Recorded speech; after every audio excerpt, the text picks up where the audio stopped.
வணக்கம் நண்பர்கள். திமுக ஆட்சியில் நடைபெற்ற ரேஷன் கடை ஊழல் பற்றி சுருக்கமாக பார்க்கலாம். இந்த ரேஷன் ஊழலில் வருஷத்துக்கு 1000 கோடி ரூபா ஊழல் நடந்திருக்கு. 2 வருஷத்தில் 2000 கோடி ரூபா ஊழல் நடந்திருக்கு. அரசு பொது விநியோக திட்டமான ரேஷன் கடையில் போக்குவரத்து துறையில் இந்த ஊழல் நடந்திருக்கு. என்ன போக்குவரத்துன்னு கேட்டிங்கன்னா,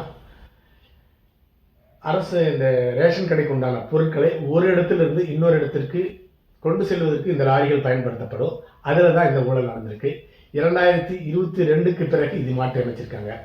என்ன மாற்றம் அப்படின்னு கேட்டிங்கன்னா, 2022க்கு முன்னதாக அந்தந்த டிஸ்ட்ரிக்டில் இருக்கிற லாரியை வச்சு ஒப்பந்தம் மேற்கொள்ளப்பட்டு, அதாவது வேர் ஹவுஸில் இருக்க நெல்லை எல்லாமே அரவை மில்லுக்கு கொண்டு போகிறதுக்கு அந்த லாரி பயன்படுத்தப்படும். அதன் பிறகு அந்த அரவை மில்லில் அரைக்கப்பட்ட அரிசி எல்லாமே வேர் ஹவுஸுக்கு மறுபடியும் திருப்பி எடுத்துகிட்டு வருவாங்க. அதன் பிறகு வேர் ஹவுஸில் வந்து ஒவ்வொரு ரேஷன் கடைக்காக அந்த அரிசி விநியோகப்படும். இதற்கு எல்லாமே லாரிகள் பயன்படுத்தப்பட்டிருக்கின்றன. அந்த லாரிகள் அந்தந்த மாவட்டத்தை சேர்ந்த அந்த ஓனர் மூலமாக டைரெக்டாக இந்த லாரி எல்லாமே பயன்படுத்தப்பட்டு வந்தது 2022க்கு முன்னதாக. அதன் பிறகு புதிதாக ஒரு டெண்டர் கொண்டு வரப்பட்டது. அந்த டெண்டர் மூலமாக 3 நிறுவனங்கள் தமிழ்நாடு முழுக்க இந்த ரேஷன் கடையில் இருக்க பொருட்களை எல்லாமே அதற்கு தேவையான டிரான்ஸ்போர்ட்டை மேற்கொள்ளப்பட்டது. அந்த 3 நிறுவனமே போலியாக ஒரே ஒரு தலைமையின் கீழ் இயங்கி வந்தது தான் இந்த ஊழலுக்கு காரணம். அப்படி என்ன ஊழல்னு கேட்டிங்கன்னா, இந்த விநியோகம் எல்லாமே லாரி டிரான்ஸ்போர்ட் எல்லாமே 8 கிலோமீட்டருக்கு 295 ரூபா அப்படிங்கிறது தான் 2022க்கு முன்னதாக இருந்த நடைமுறை. இந்த டெண்டருக்கு பிறகு அதே 8 கிலோமீட்டருக்கு 495 ரூபாய் என்று கொடுக்கப்பட்டது. அதாவது 8 கிலோமீட்டருக்கு வேண்டுமென்றே மாநில அரசு 200 ரூபாய் எக்ஸ்ட்ரா கொடுத்திருக்கு. அதன் காரணமாக ஒரு வருஷத்திற்கு 995 கோடி ரூபாய் அதிகமாக கொடுத்திருக்க அரசு. அது ஊழல் பணம்.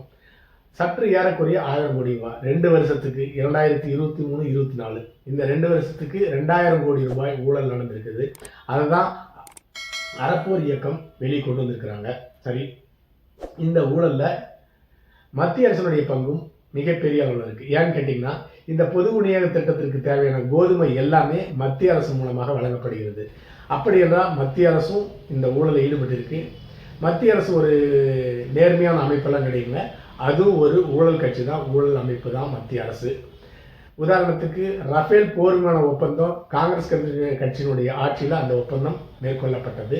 தசால்ட் ஏவியேஷன் நிறுவனம், பிரான்ஸ் நாட்டை சேர்ந்த தசால்ட் ஏவியேஷன் நிறுவனம் மூலமாக அந்த ஒப்பந்தம் மேற்கொள்ளப்பட்டது.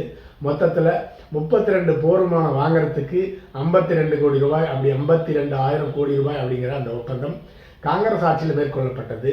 அந்த காங்கிரஸுடைய ஆட்சி முடிந்த பிறகு அதே ஒப்பந்தம், அதே 32 போர் விமானம் எந்த விதமான அப்கிரேடேஷன் பண்ணாமல் 1,12,000 கோடி ரூபாய்க்கு வாங்கி கொள்ள பாரதிய ஜனதா கட்சி ஒப்புக்கொண்டது.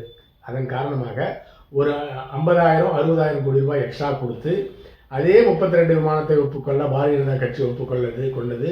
அதன் மூலமாக அந்த ஒப்பந்ததாரருக்கு, அதாவது முகேஷ் அம்பானிக்கு ஒரு 50,000 கோடி ரூபாய் லாபம் கிடைக்கிறதுக்கு உண்டான ஏற்பாடை பாரதிய ஜனதா கட்சி செஞ்சது. அதன் பிறகு காங்கிரஸ் கட்சி மற்றும் எதிர்கட்சிகள்லாம் இந்த பிரச்சனையை கையில் எடுத்து பாராளுமன்றத்தில் ஒரு பெரிய ஆர்ப்பாட்டம் நடத்தினாங்க. பாராளுமன்றத்தை முடக்கினாங்க. அதன் பிறகு அந்த ஏலத்தொகை குறைத்து கொண்டது. தசால்ட் ஏவியேஷன் நிறுவனம் ஒரு 20,000 கோடி ரூபாயை டிஸ்கவுண்ட் கொடுத்துட்டாங்க. அப்படி இருந்தாலும் இறுதியாக ஒரு 32,000 கோடி ரூபாய் 32 போர் விமானத்துக்கு எக்ஸ்ட்ரா கொடுத்து தான் வாங்கியிருக்கிறாங்க. மொத்தத்தில் மத்திய அரசும் ஒரு ஊழல் கட்சி தான். மத்தியில் பாரதிய ஜனதா கட்சி ஊழல் பண்ணுது, மாநிலத்தில் திராவிட முன்னேற்ற கழக திமுக ஊழல் பண்ணுது. ஆனால் டெண்டர் தான் வேற, ஊழல் ஒன்று தான். அதன் மூலமாக அரசு பொது விநியோக திட்டத்தின் மூலமாக ஆண்டுக்கு 1000 கோடி ரூபாய் மூலம் 2000 கோடி ரூபாய் ஊழல் பணம் கைமாறி இருக்கிறது. இந்த பணமெல்லாம் சிவாஜி படத்தில் வர மாதிரி அமைச்சர், எம்எல்ஏ, வட்டம், மாவட்டம், ஐஏஎஸ் அதிகாரி, ஐபிஎஸ் அதிகாரி 3 வரலும் இவங்களுக்கு இந்த ஷேர் எல்லாமே போய் சேரும். மொத்தத்தில் மக்களுடைய வரிப்பணம் 2000 கோடி ரூபாய் திராவிட முன்னேற்ற கழகத்தினுடைய வாயில போய் சேர்ந்திருக்குன்னு எடுத்துக்கொள்ளலாம். அடுத்த பதிவில் சந்திக்கலாம். நன்றி.